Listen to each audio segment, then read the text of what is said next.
Assalamu alaikum wa rahmatullahi wa barakatuh and welcome back. You're listening to Radio Apni Awaz and you're listening to the current affairs show. I'm joined by my brother, my friend, my colleague Amar Hussein, and I just want to welcome him back. Assalamu alaikum, Amar. Wa alaikum assalam. Thank you for having me again. You're welcome. And so what we'll do is we'll move on to, I think there's another story that's making the headlines. It's very interesting story as well because I think this is in particular related to Gaza as well, Palestine issue, what's happening in the Middle East. And obviously, throughout the world, there's tariffs, there's all sorts of sanctions. But I think is interesting. I think we need to look at we have to look at this story very carefully. I think you're referring to probably the Saudi defense minister who visited Iran, and I think that's the highest level of meeting they had for decades. yeah. Yeah. For some reason, they had a spark which is they were friends, so to say. I think this Yeah. was perpetuated by the West anyway, and it's got nothing to do with their own personal relations, to be honest with you. But anyway, I think they were kind of saying that there's some kind of cold war between them. But I think it's interesting. The reason why I'm saying that I don't know what your take is. Obviously, I'll ask your opinion on this. But yeah, so Saudi defense minister visits Iran. What's your take on this? I'll become the present. Right. So people have a image or a thought thinking that Iran is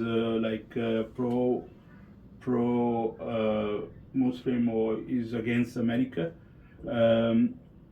But in the past, Iran has supported the Americans in Afghanistan when they were fighting the war on terror. Iran has supported when they attacked Iraq. So Iran is not. I don't think the Americans the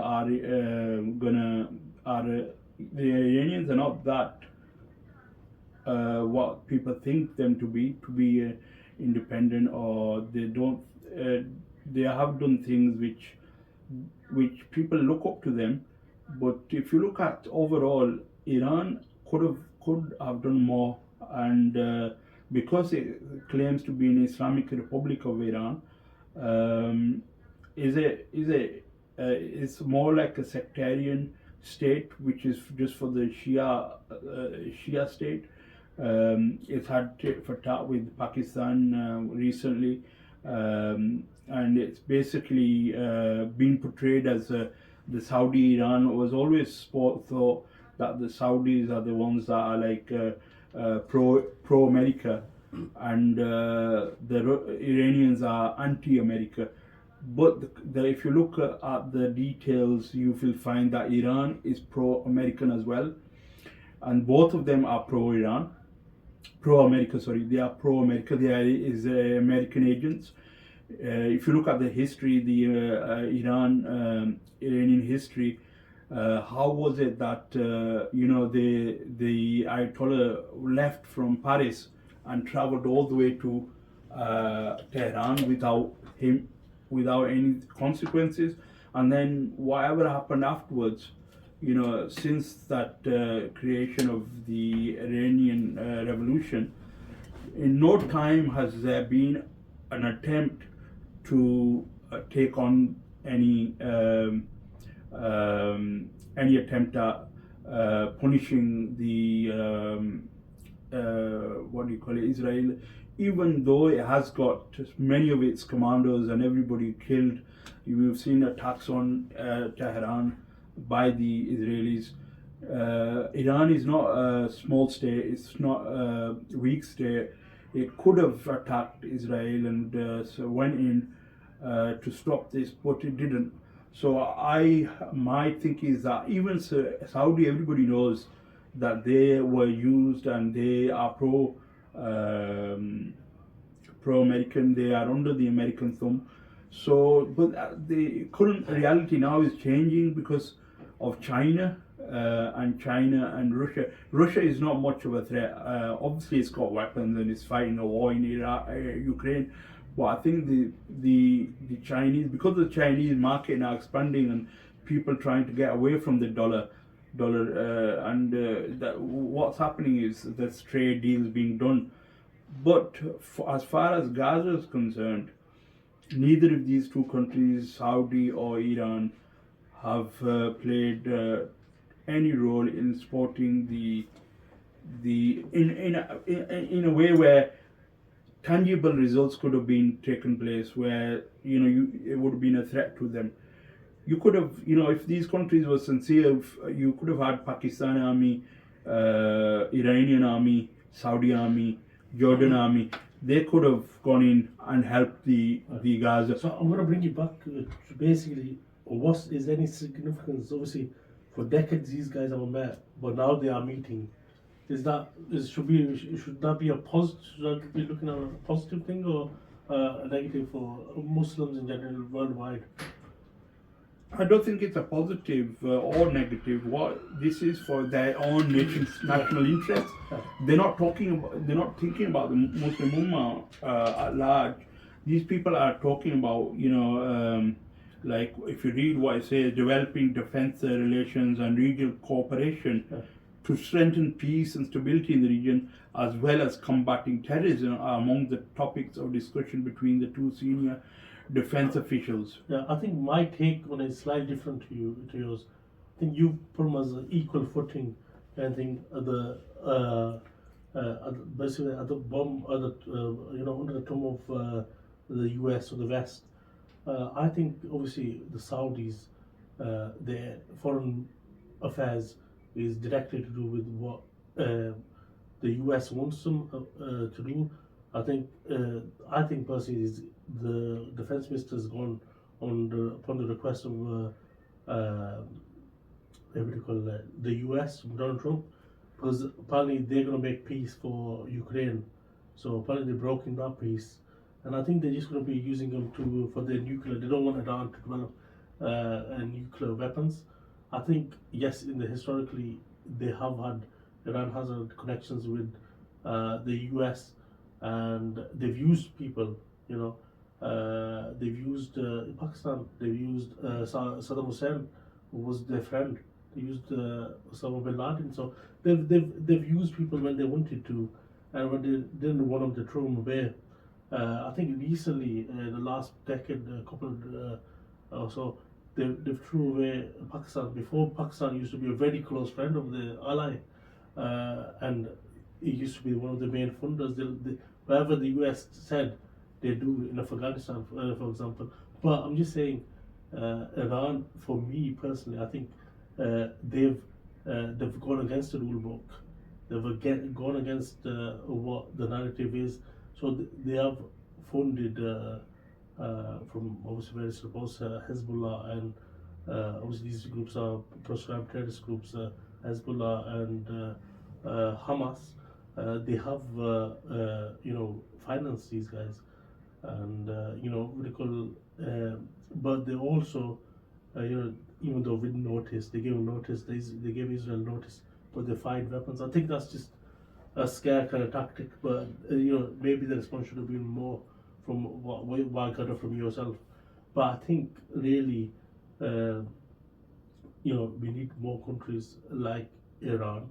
At the moment, we've got just Iran, who is basically backing the Houthis and in Yemen and a couple others, and they've caused a bit of a nuisance. They have, caused a bit of a nuisance, and especially within the shipping lanes. Yemen has, yeah. So Yemen, but I think that's been backed by Iran as well. The Houthis have been backed, Yeah. So and they are providing them the weapons. So in that sense, obviously they're copying they don't want to go into direct war. I don't think they're that courageous, but they are courageous in the sense that they are enabling other people.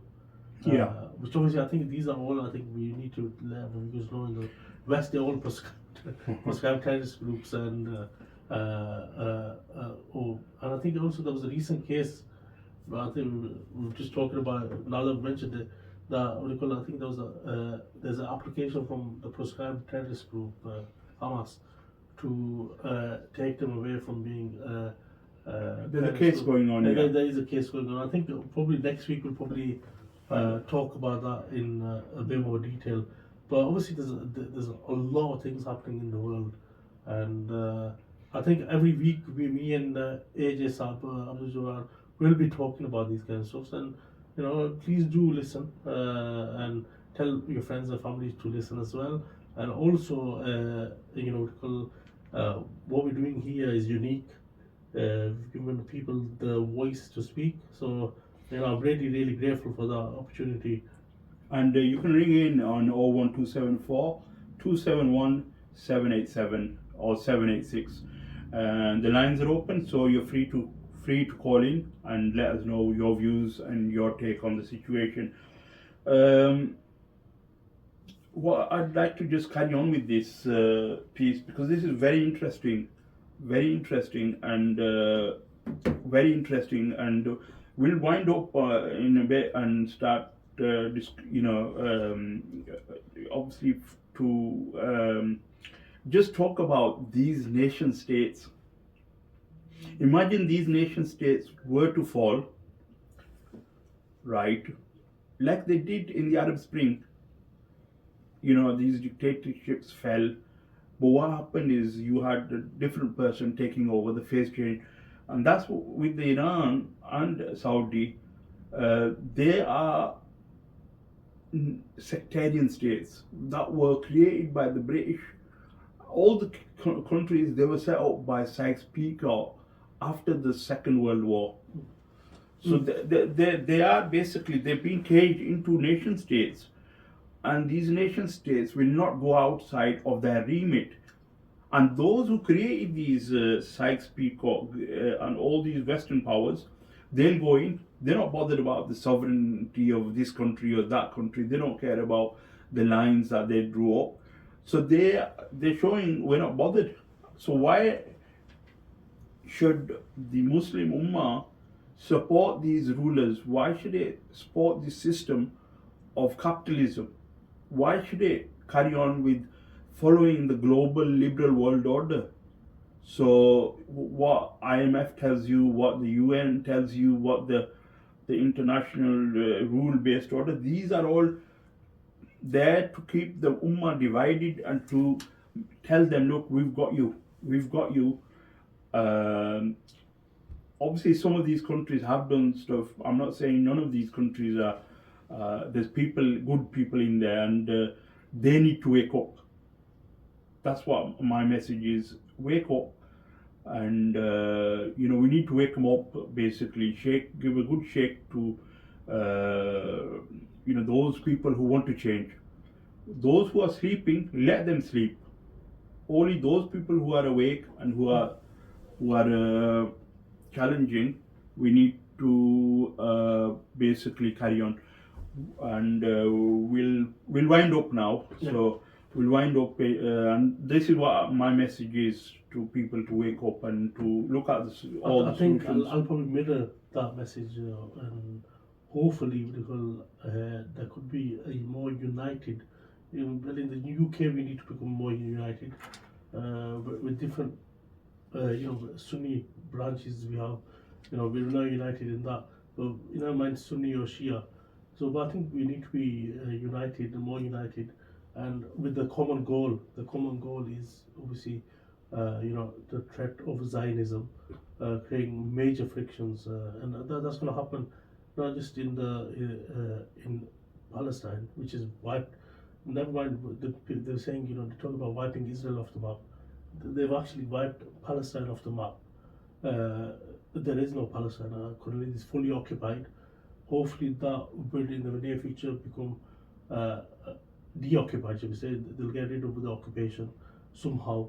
I think the people will have to do it, and whether it's other organizations that need to come in, or whether the people themselves need to fight, they'll have to somehow relieve that. And hopefully, people throughout the world will support that. I think it's the West is going to play a particular role. Hopefully, South Africa, Ireland, and Spain. These countries still need to put more pressure on them, and I think other countries need to bow down as well. I think we've heard positive things from France and a couple of other countries, but I think the main country is the US. that is dictating this. They've given the green light to Israel. Hopefully, you never know, these tariffs that they're bringing in, maybe that might make a change in the world order. Hopefully, there'll be some kind of seismic change. We know the US has super volcanoes.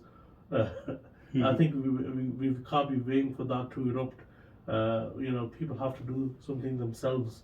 So hopefully that there's more unity, there's more clarity on their own goals, and I think it is achievable. Yeah. Inshallah, what you've said is obviously what change is always possible, and it doesn't need to take a long time. This is all it takes is the right people to contact them and to them to make a change. We've seen that in history, where if the people that are doing the zulm, if they can even change. So if the people today, our leaders are corrupt, they are bad. Amongst them, there be good people as well in the bureaucracy, in the legal. I think we've seen examples of that as well in the past. I'm sorry to interrupt. Like King Faisal, who would have known from that particular family there would be somebody who is who's a speak up and probably slightly more rightly guided. So hopefully within the Saud family is possible. So I think it's possible from any family, whether in the past they've known for their treachery or whatever. There is possibility for people to change. Hopefully that is a possibility as well. But going back, I don't think that's going to be a possibility in the next 50 odd years, going by what MBS and what others are like currently. So hopefully, you never know, you might see a change there. Yeah. And this change is not to be like you see in reality what happens is you think the qualified people will make the change. No, it's the people who have got the jazba, they want to make the change, they understand. If you look at, for example, those people that made the change at the time of Rasulullah sallallahu alaihi wasallam, the Banu Aus and Banu Hazraj, they were not, they didn't think, oh, we're very qualified, or other people used to think we're more qualified. Why are they more qualified? And so somebody might say, oh, I'm not qualified enough. But it was those people like Bilal, who would have thought Bilal and other people, the Sahaba, you had 4 people in there, they made the change. They went out and they traveled to Medina. So if you look at history, it's always people who may not be qualified that make the change, but they want to make the change, and they lead and they take the ownership of their actions. We've seen that throughout history. Even now, people that are going up on and putting videos on Facebook and on radio and ringing into these places, they're not necessarily qualified. It's just that they have they've taken responsibility. Jazba. Yeah. And it's people. I know yourself. You are very active. I'm slightly active as well, but we need other people as well to follow. There's a very great possibility that change will come, and a lot of people in Britain, for example, are opposed to what's happening in Gaza. But the government of the day, who's backed by Zionists, his wife's a Zionist as well, they've got no choice but to surrender their conscience. They are guilty of genocide as well, because they're aiding and abetting this genocide. So anybody who aids and abets it, whether we've got Muslim Zionists as well. I think we need to probably have a separate program on that. Yeah, we'll have to. Yeah, but I think the last message I want to give is, people need to talk about it. People are in high posts. I think it was very important that you mentioned that we've got lawyers and whatnot. They're in the council, for example. Let's bring it locally. We've got lawyers and highly educated people in these posts, but they're mainly doing it for themselves. They're the 10% rise that we saw. Yeah. We saw two people from a white Christian background that actually oppose this, whereas they come from a more affluent area, which is Bingley. Yeah. One left the party, the other one went against his party. I think he's still in the party. But we've got our so-called Muslim heroes who we voted in, right? They themselves, what they're doing, they voted for them, and they said, and if they vote against it, they'll be slapped. So we saw that with, on national scale with Imran Hussain MP, and where they had to take the whip, and he was independent. Now he's become Labour again. But these guys in the councils, they're afraid. So unfortunately, we locally we've seen that, nationally we've seen that, and throughout the world. So we need to have, probably if they're qualified, they need to have the groups and the, as we mentioned, Jazba, to talk about this. Jazakallah khair, and with that, inshallah, we'll call it end of this episode, and inshallah we'll be back next week, so Sunday at 2 p.m.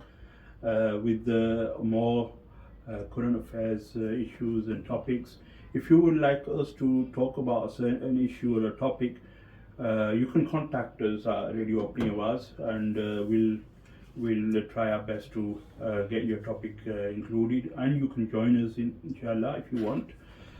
So with that, I'll say Jazakallah khair and Assalamu alaikum to my brother. Thank you for having me again. Assalamu alaikum. Jazakallah for having me again. Take care. God bless. Allah Hafiz.